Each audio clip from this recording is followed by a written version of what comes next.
Méditation autour de la tranquillité de l'âme. D'après Sénèque. Il existe en chacun de nous un espace trouble, une zone intérieure que rien ne parvient à véritablement calmer. Nous nous sentons parfois à mi-chemin de nous-mêmes, ni dans la paix, ni encore dans le tumulte complet. C'est de cet entre-deux que parle Sénèque, de cette âme qui n'est ni malade ni guérie, et qui cherche maladroitement, mais avec sincérité, sa forme stable. Il suffit d'observer ses propres mouvements intérieurs pour comprendre ce que Sénèque voit en Cyrènus, un va-et-vient incessant. Le cœur veut la simplicité, mais s'éblouit du luxe. L'esprit aspire au repos, mais court vers l'action. Le corps s'accommode du quotidien, mais rêve de grandeur. Ainsi va l'homme, divisé, entraîné par 1000 désirs contraires, toujours en mouvement, rarement en accord avec lui-même. La première sagesse consiste peut-être à nommer ce trouble, ne plus le nier, le regarder en face sans effroi. Sénèque nous invite à ce regard lucide, les biens extérieurs scintillent, mais ne tiennent pas nos fondations. Nous nous agitons vers des objectifs dont la saveur s'éteint, sitôt qu'ils sont atteints.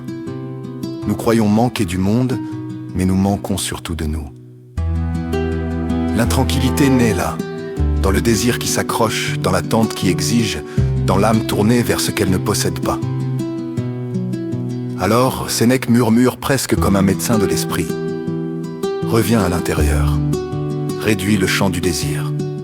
Ne laisse pas tes espérances courir plus vite que toi. Choisis la simplicité, plutôt que l'éclat. Ce retour à soi n'est ni retraite ni fuite. Il s'agit plutôt de se connaître assez pour ne plus dépendre de ce qui passe.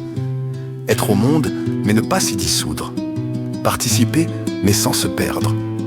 Aller vers les autres et revenir souvent en soi, comme la poitrine alterne souffle et repos. Car la tranquillité n'est pas l'absence de vent, elle est la solidité du mât. Elle ne consiste pas à échapper au revers, mais à ne plus en être brisée. Elle n'attend pas que l'univers soit paisible, elle crée ce repos de l'intérieur. L'homme tranquille n'est pas celui que rien n'atteint, mais celui qui laisse tout passer à travers lui sans s'y attacher. Il accepte la fortune comme on accepte la météo, elle change. Il accepte la mort comme une loi naturelle, tout ce qui naît retourne. Il accepte l'opinion comme un bruit extérieur, nul visage ne peut plaire à toutes les foules. Le sage n'est donc pas un être hors du monde, il est au centre de lui-même. Sénèque n'idéalise pas un détachement froid, mais une douce souveraineté. Une maîtrise lente, patiente, qui ne se conquiert qu'en se regardant sans détour. Le calme n'est pas donné, il se cultive. Comme un jardin intérieur qu'il faut émonder, nourrir, éclaircir.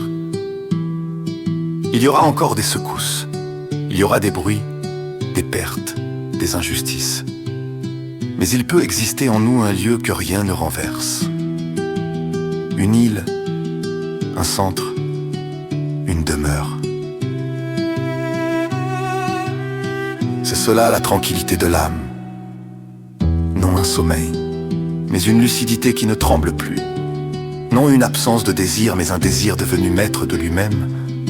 Non un retrait du monde, mais une présence profonde à soi. Sénèque ne nous dit pas comment fuir la vie. Il nous apprend comment l'habiter.